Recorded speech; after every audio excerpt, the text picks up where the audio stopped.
Hello and welcome to Patched. I'm your host Paul James, and I'm again joined by Damo Camilleri. Hey. We're here to talk about patched updates this week, and Damo, you can kick it off with a couple of the games you've been playing. It's funny when you say couple, because it is that's a couple. all I did play. It was a slow month. Deliberate wording. I don't even think I loaded up Steam this month.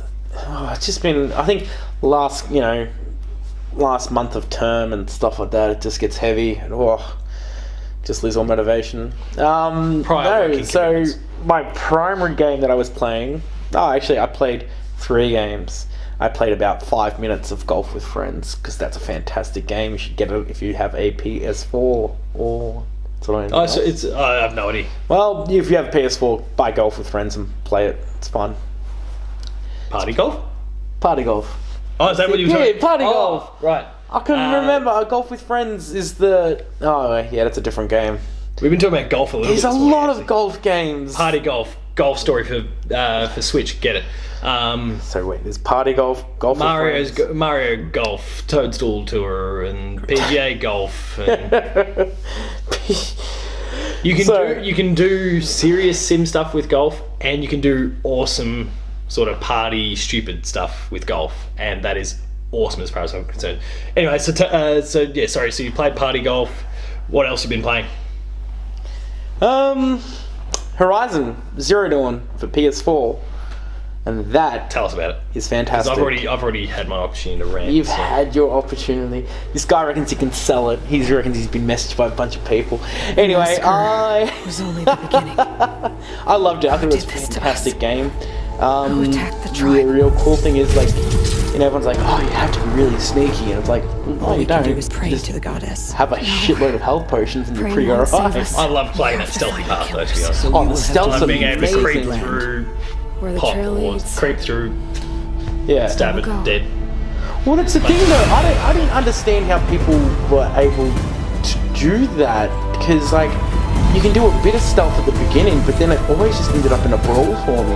There was, there was a few scenarios. Some of those bigger ones that can actually track you even when you're hiding. Oh, when they do the... apparently I was playing it wrong for a very long time too. I brought the trip caster. Yeah, the thing that trips them up and, like, blows up or shocks them or whatever. And I'm like, okay. I was like, cool. And then I was like, and then someone's like, you're not using the rope caster. I was like, what the hell's the rope caster? It's like the thing that pins them. I don't know how you can play the game without pinning them. And I'm like, oh, you I can't say that I use it. Oh, when it came against a Thunderjaw or a Stormbird.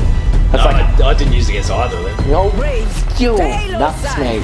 Like, I used the tripcaster, especially with the Thunderjaw. Obviously useless against the Storm.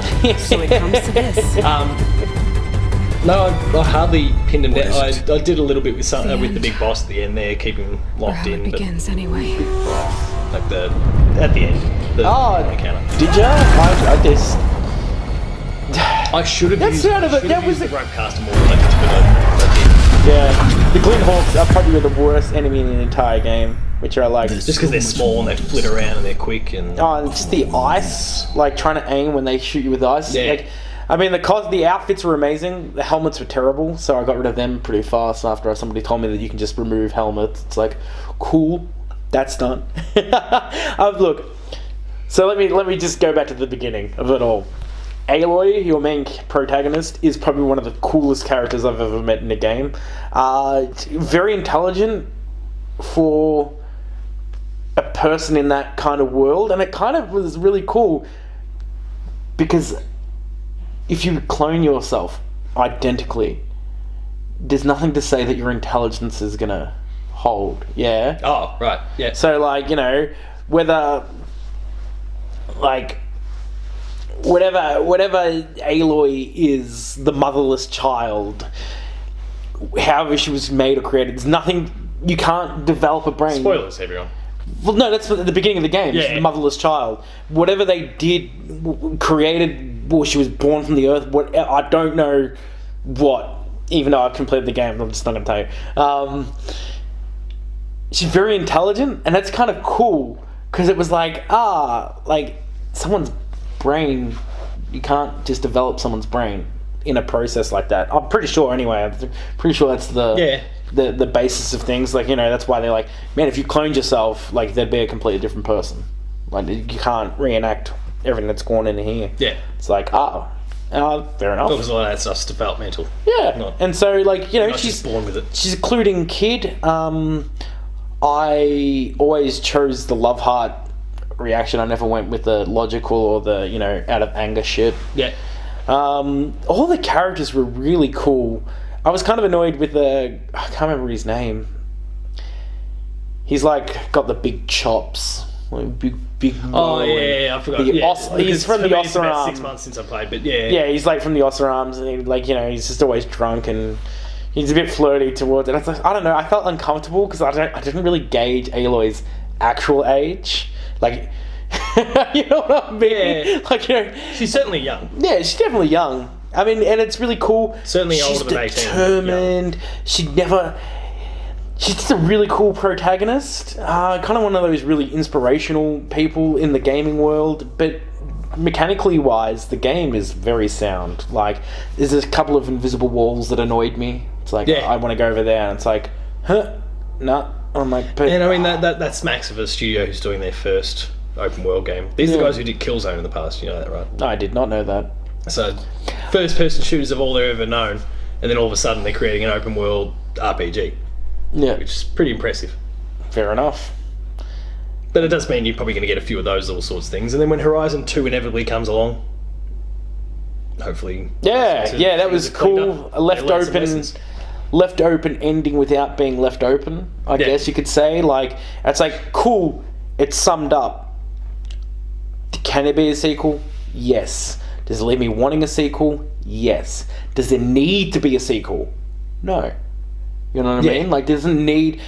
That story could be... Well, I mean, but we don't know. Maybe it's a different story in that world, though. No, exactly right. But, like, I'm just... Sony made it clear, and this is months before the game had even come out, that we're making this into a big series. Oh, good. Like, this is our Uncharted. That's a real nice thing to hear, because it was a fantastic game. The environment... It was a nice show of faith months before the game had even come out. Yeah.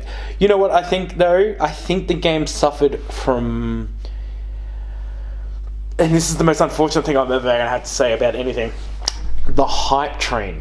Not the hype for the game, but the hype that other games had produced in the past that we'd been let down by a certain Sky that no man belonged to. No man's scary. Something like that. And then, like, this game comes and everyone's like... I was umming and ahhing, to be honest. I was like, like, I felt... The difference for you, though, when you were picking it up, is the fact that, like, you didn't have your PS4 when the thing first came out. You'd already had a chance to digest reviews. Where in the case of No Man's Sky, there was this hype train that was out of control. Then the reviews came out and it was like, nope, this thing's crap. Yeah. No, but, like, wait, how... It didn't come out too late How after... long have you had your PS4 now? When did the game come out? February? This year? Yeah. This year? Yeah. Well, I had it at Christmas. Oh, okay. Last year. Well, you didn't pick up the game. I didn't pick it up because I was like, after. I was umming and ahhing. Like I told you, I was like, I don't know. Like I was gonna get the collector's edition, then I'm like, is it gonna be good though? Like, and that was like the trailer said it all. The trailer was amazing. I was in love with it. I'm like, is this just gonna be like another Watch Dogs? But the trailer was grouse, and you know, I kind of ummed and ahed, and then I ended up picking up Mass Effect of all things, partially because I was like, well, we love Mass Effect. Well, I'm gonna be playing online multiplayer with my mates, so that was the thing. And then my other friend was like, if you want it, you can borrow it off me, that's no stress, thank you, no DMR stuff. Because I had 30 days to play that game. I don't think I could have done it, but I think I sunk close to 80-90 hours into the game. Holy hell. Alright, you blew what I've done then. But you've I 100%ed the game. Apart from... Oh, no, sorry. I 91 or 92% of that game. Bringing up his trophies. There was a couple of things that I didn't get. It was like, I think 2 figurines, 3 metal flowers.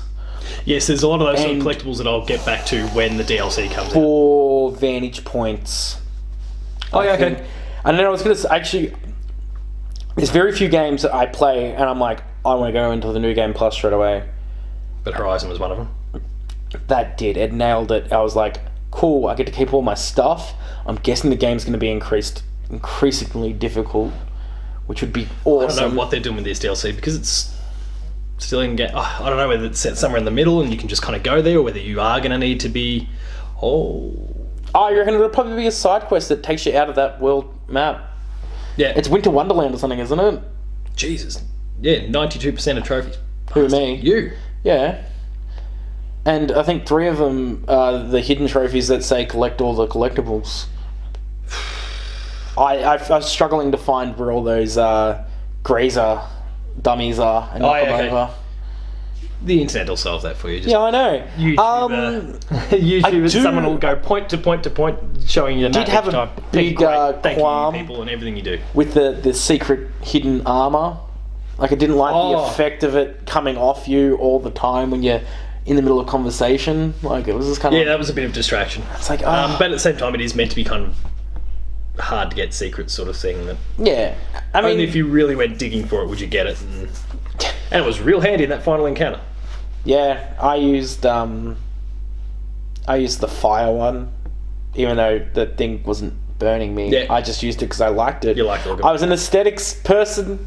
And also, like after putting 98 odd hours in, you're over leveled for that. My stealth, I got all the skill points and I maxed out level before the game was even close to finishing.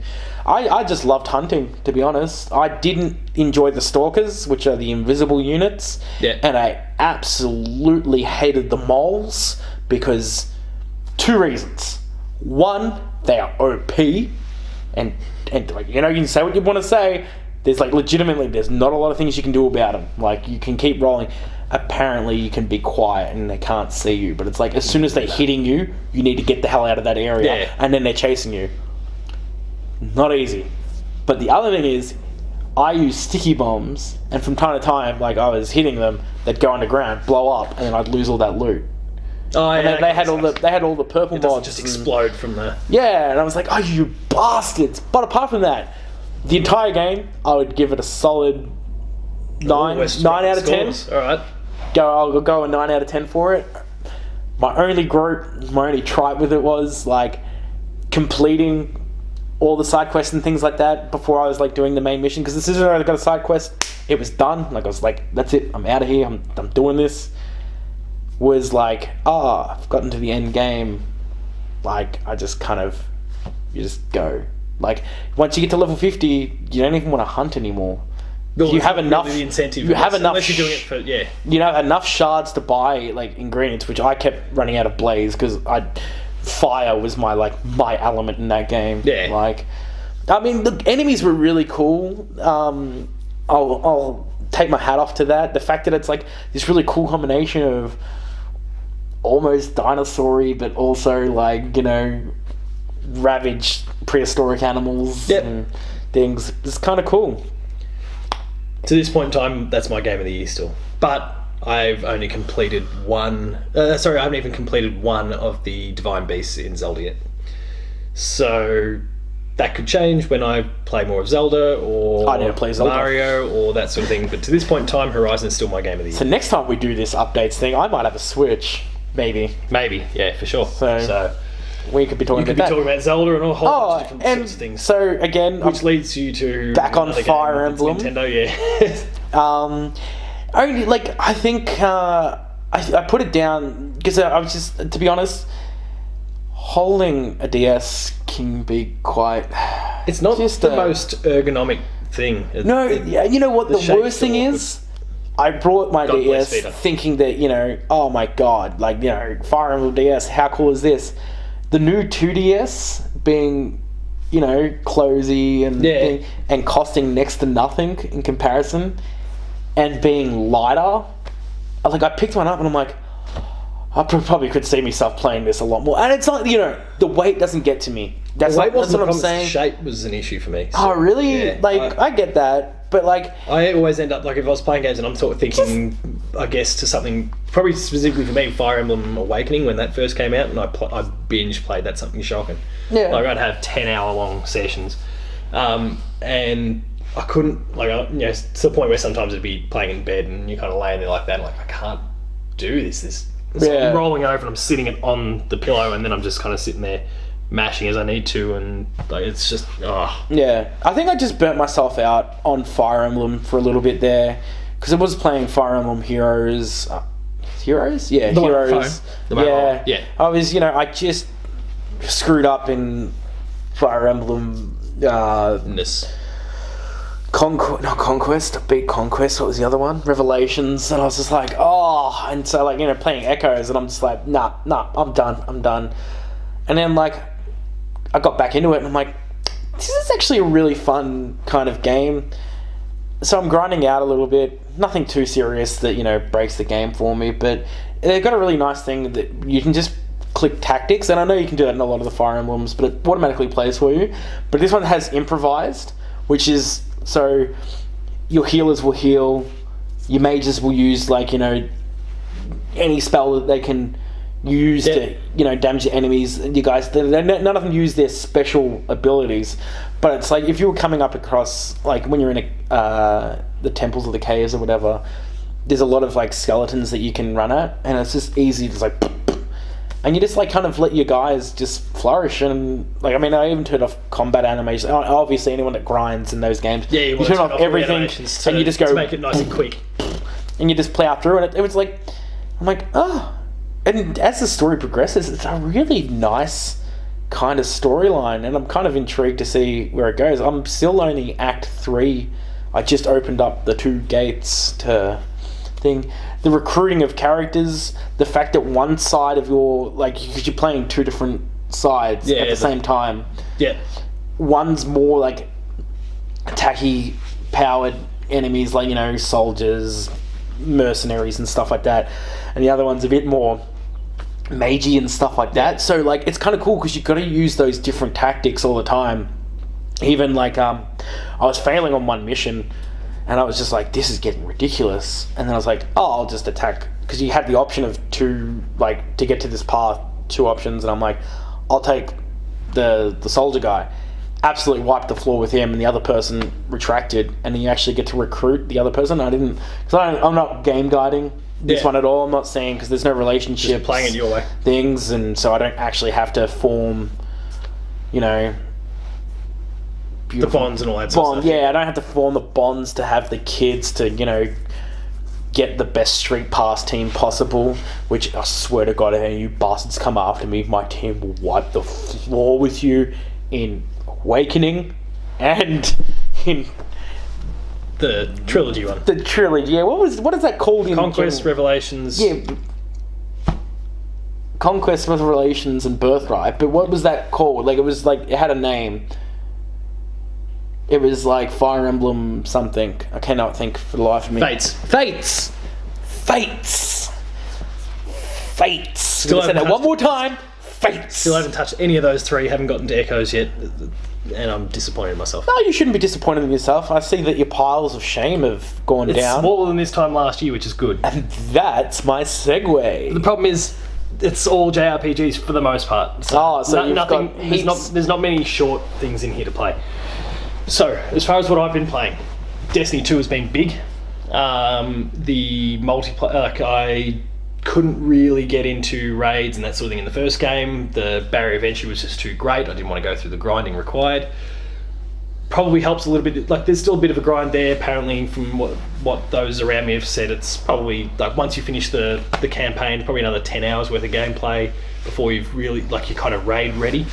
I'm probably 3/4 of the way there at this point in terms of being ready to go for some of the raids. I've hit the minimum requirement to get there, but not enough. That doesn't matter because I'll get destroyed if I go in there. Even with some decently powered up people, I'm just going to be a handicap. Paul sucks at video games, in case you didn't know. No, because otherwise I'd know. Otherwise I would just go in there and get wiped. I know better. Yeah, just because you know better doesn't mean you're really good. He's judging him. Russell and the Jimmies. I did complete the Nightfall for the first time the other day, which was nice. What's Nightfall? So, kind of hardened version of the Strikes, which were...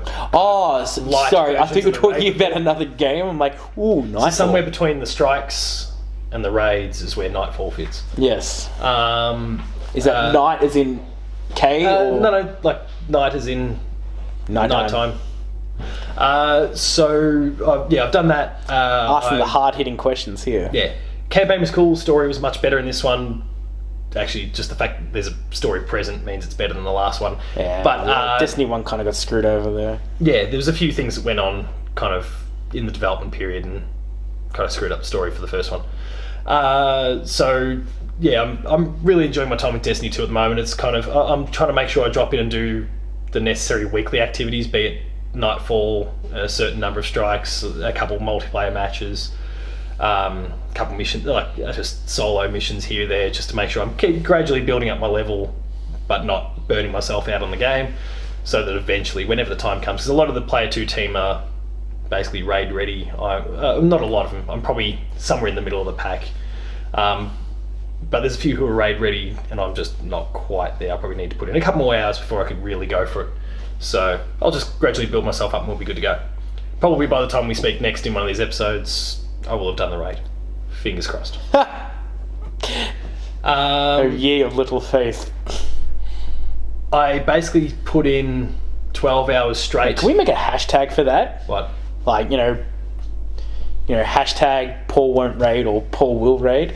Like, I don't know. You guys are creative. Come up with something. Yeah. Hashtag it. Yeah. Tag Paul. Get it trending. Let's see if Paul can actually do this raid. I will do the raid. It's just a matter of when. Yeah, just hashtag. Yeah. That'll be it. Get all meta on it. That's basically better, bro. this week spent about 12 hours straight playing SteamWorld Dig 2.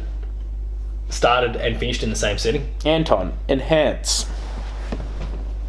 Jeez, there's a deep cut.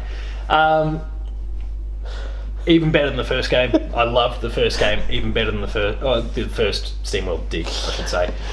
Even better than that one. More Metroidvania-y than the first one. The first one was, here's this mine, go down, finish the final mission for it. Okay, we're moving on to this mine, and we're moving on to... Now this is just one big interconnected sort of web of stuff, and you bouncing left and right, and you're still trying to get down as far as you can. The final mission boss is all there, but as you're bouncing around to different points of an overall map, and that's really cool. I won't speak too much to it because as of when we're recording this, the game's been out for only a few days. What else have I been playing? Final Fantasy 9 got released for PS4. The best game ever made. And second best. Final Fantasy 7 is still better. I'm not talking about Final Fantasies, I'm talking about best game full stop ever made. So it came to PS4. I've played a fair bit of that. I love the fact that with these remastered, re-released versions of Final Fantasy, whether it's 12 or things like 9, they're adding the kind of fast forward sort of abilities in there, because we know that these turn-based encounters can take a while. Level grinding then becomes a real chore, and sometimes you need to do it. Oh wait, so they got like a turbo mode. Yeah, so you just mash the button, then boom, boom, boom, smash through. It was great in Final Fantasy 12 because you had the gambit system in it. Yeah, so they could kind of auto fight for you. Yeah. So it was that was great because you just fire it up to like 4 times speed, and then just run around. And you're just smashing through enemies and grinding AP left, right, and centre. So that was awesome. 9's not quite that same speed, but I think it's like double, and that's more than enough. Yeah. So you can just get it they've got like the invincible sort of thing as well, which is handy when I don't need to. I know I'm more than capable of doing these encounters, but I'm just sure I have to run around, smash through a few fast forward off, but then everything kind of grinds to a halt. Turn it off, otherwise you just fly through the menus too quick. Potion, done. I just turn on invincible and I just smash through. 20 minutes. Oh, that's clean. If they the first couple of hours, you have to go too in that game. Yes, when you're in the air forest and that sort of stuff. When you're gonna go for that monster hunt in the town, like you just lose if you don't get to I think about like level 10 or 9 or something. Yeah, you need to be about that to do it. But yeah. I made sure I was very careful with my playthrough. I made sure Vivi won, which got me the trophy and a card. You remember the card? Oh yeah. You kind of scoffed at it. Yeah, how the hell do you make Vivi win? You have to you remember the Zagnol, the big boss thing you got to take on at the end. You've got to make sure you lose, essentially. So it drops you off in the theatre district. You jump straight back into the taxi cab and go to the business one. You wander through, you take on one wolf, then you come back through, and just as you're coming back through, there's a wolf that's chasing Vivi. Yeah. And you've got to make sure you take it out. So I took it out. And then you just hang around and just waste time until the Zagnol appears at the other end of the business district at the end. You jump in, Freya joins you, and then Freya was such a cool character. But then you throw the match, essentially. Like I got there and I just killed myself. I stabbed myself in the face essentially with the sword. That's it. It's over. And as a result, the two of them resign from the match. Vivi wins by default. So, and got the trophy for it. So thank you. I'm still angry that I'm not going to be able to platinum this game because of the skipping mini game. You remember that one? At the very beginning.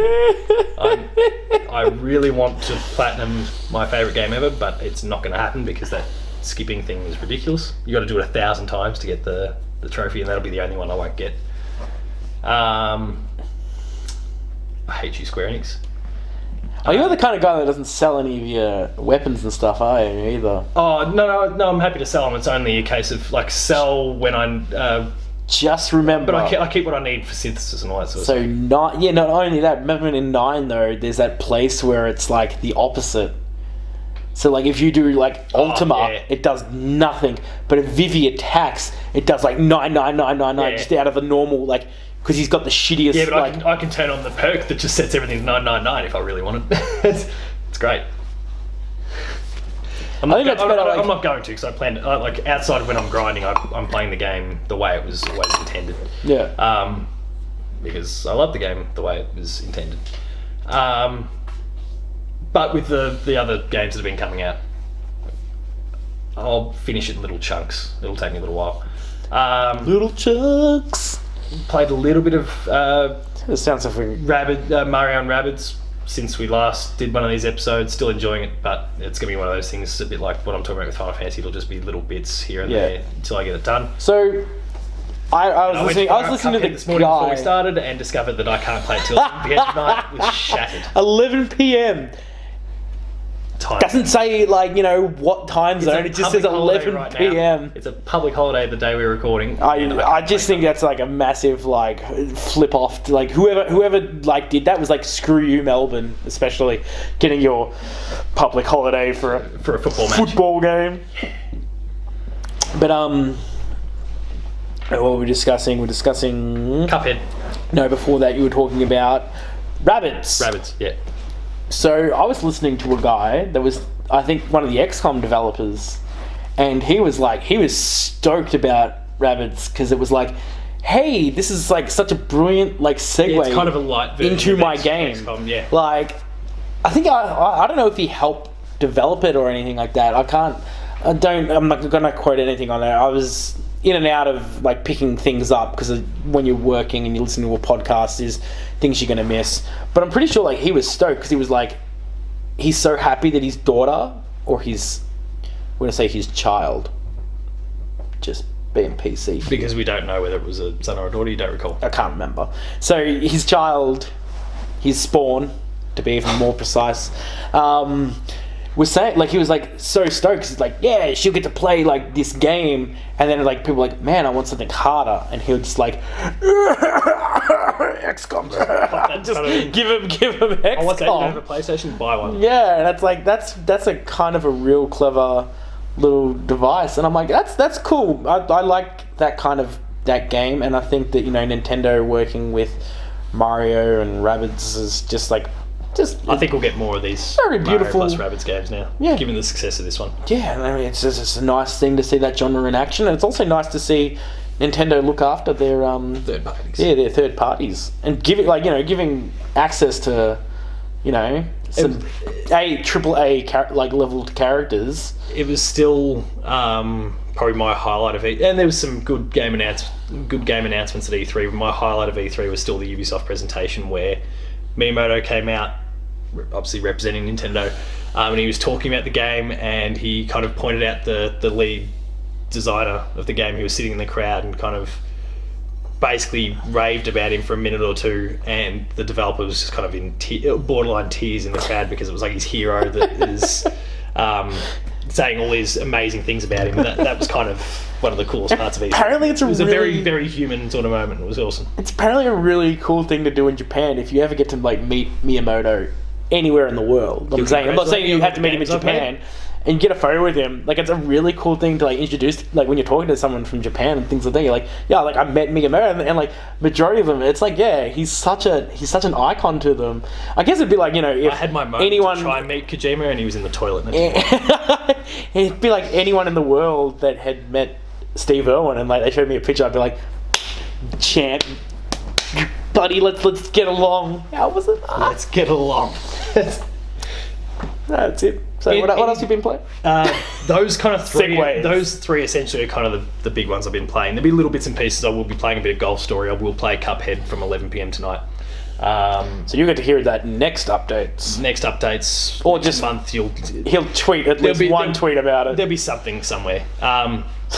Something somewhere. Probably Twitter.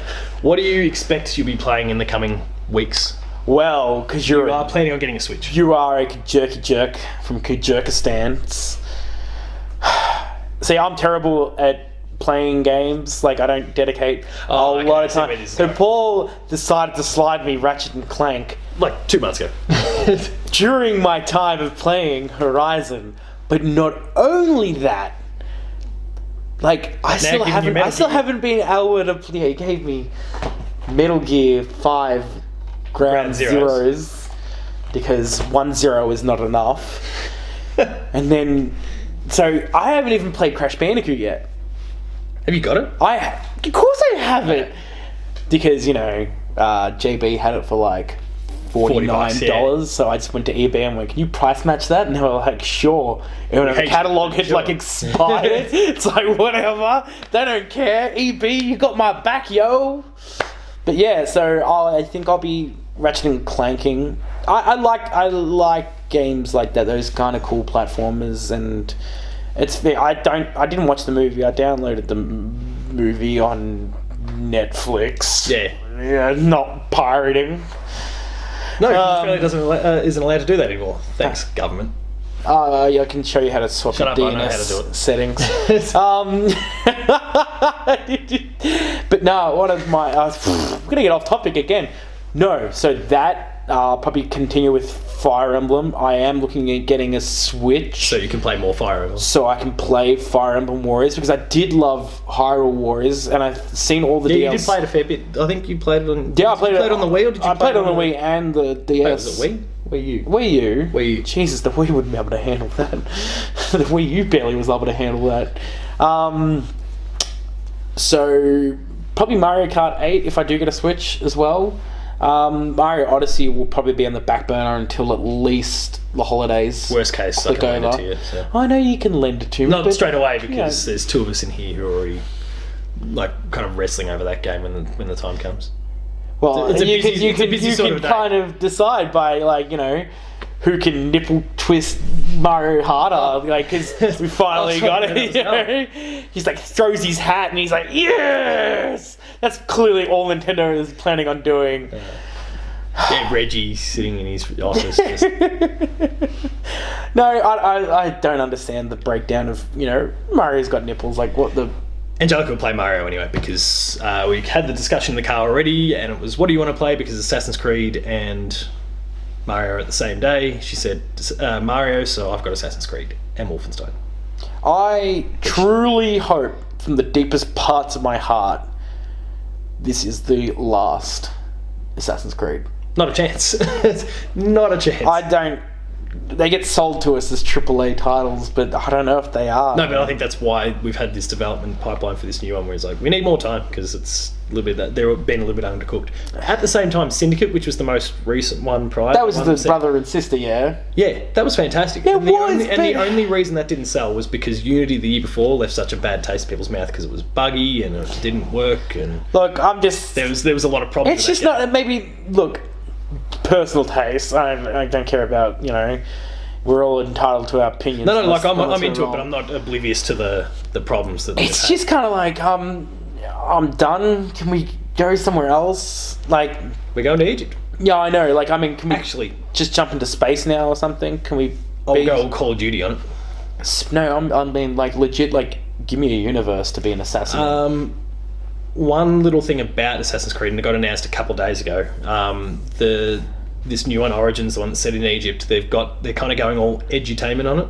There's a mode that's going to come out early 2018 that's basically allows you to kind of walk through without the combat, without the story, without the stuff that makes Assassin's Creed, and you can it's basically just like a big history lesson for you, so you can actually get around and walk through these cities and learn a lot about them. And there'll be little things popping up to go, this is. I wonder if that was and it talks about various pyramids, and I wonder if that was all like important inspired by pieces. that old couple that just like spent like 6 hours on the gondola together from Assassin's Creed 2.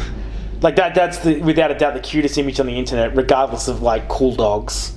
I fucking love cool dogs, but like yeah. What? I don't know cool dogs. What, the dogs that wear like the sunglasses and the backwards hats and yeah, shit? okay, right. Cool dogs, man. And you're saying this is cooler than cool dogs? Yeah, yeah, it was awesome. Like, it just like the grandpa sitting there and like the old woman just like sitting there, and just you can imagine just how chuffed that guy would have been. Like, I lent them my PlayStation to give it a go, and like, what do? Jumped in a gondola and just went up and down like the rivers of Venice. Like, that's beautiful. That's cute as fuck. AF, brah. Oh, Jump yeah. on a plane, go to Venice, and sit in the gondola for real. Yeah. Sure. But no, what they're trying to do with this education sort of aspect of it seems really, really awesome. But we won't see that till 2018. It'll be a patch or DLC. I think it's free DLC that's coming in. So good on it. Yeah, good on them for confusing parents into buying their children a violent game. Well, yeah, but apparently they'd received lots of requests from schools apparently that were like, we want this sort of thing to be a feature in it, because we know we've got. Hey, maybe Fox News can use it as a terrorist attack in Egypt. Oh god, or maybe that was CNN. I don't know. Whatever. Hashtag fake news. All right. Trumpy's mates. Anything else you plan on playing? No, I think Ratchet and Clank will take up a majority of my time. I might, if I Sorry, it's not as plow long as Horizon. if I plow it out, I might jump on to Crash Bandicoot. Might take a while. Especially the first one, real grind. I think you're all just weak. You all complain. Hey, I didn't have any problems with that Native Forest. The Pop Culturists have a video stream of me proving that I'm good at it. So. But then there's some of the other levels. What's that Road to Nowhere? The one with the bridge with all the missing planks? Yeah. Oh. An hour, nearly smashed control. That was a hell of a time, that one. So, you know, I don't know what else. I don't think there's anything coming out on DS. Imagine that portion there kind of bulging out at it, kind of just, and it just, trying to wedge the thing back in, fixing screws up, all that sort of rubbish. Is there another Dissidia coming out? Yeah, January. Oh, End of well, January. I'm not going to play that within the next month, am I? No. Okay, I think that's it. I think, yeah, I'll have enough to keep me distracted. I'll play Cuphead. He's going to play Finally. Cuphead. In about 12 hours from now, I guess. Yeah. So, yeah, Cuphead, there's going to be a bunch of games coming out in October. 10 hours We'll and probably 50 have minutes. updates that'll come out. No, this will be the updates that comes out before then. Expect me to have played Assassin's Creed, Mario, a bit of Mario at the very least. Maybe something in this pile. There'll be more digital games. There's a game from the guys who did, you remember Darksiders and all that? Yeah. So the studio, I mean, Vigil, the guys who did Darksiders, kind of closed down when all the THQ stuff went down. Yes. But Darksiders 3 is being made elsewhere, and then a whole bunch of them splintered off and are doing a new game called Light. It's a turn-based, Light Togethers. It's kind of like Darksiders, but not. it's not. It's about the 8 horse women. I mean, Battle Chasers Night War. That's what I'm. It's a turn-based 5 donkey RPG women of the that beginning kind of of the shares world. that aesthetic. It looks really, really cool, and it's coming out in about a week. Oh, what? Going to be all over that. Whilst Darksiders 3 is still in development to come out whenever it comes out. Yeah. There was another indie game the week after, and A Hat in Time, which I think I've referenced in the past. 3D platformer, fits in with kind of ukulele, banjo, Mario 64, all that sort of stuff. That's coming out a week afterwards, and then there's Mario itself, and just the kind of onslaught of October, November sort of games. Oh, the onslaught. So, South Park will be in there. Oh, yeah. Kind of, so previously on player2.net, I made a statement that the delay for Fractured But Whole was coming to the Switch, and that was from a guy from EB, and I think it was teased on Twitter, but it doesn't seem like it's actually happening. Kind of devo about that, and I'm sorry if you got your hopes up in between these episodes, and then you tweeted at Paul, get that guy off my television. But as of when you're seeing this, we recorded that episode about half an hour ago, so I've already corrected him on that. As you can see, the lesson to be learned here is never trust an EB employee because they don't know what they're talking about.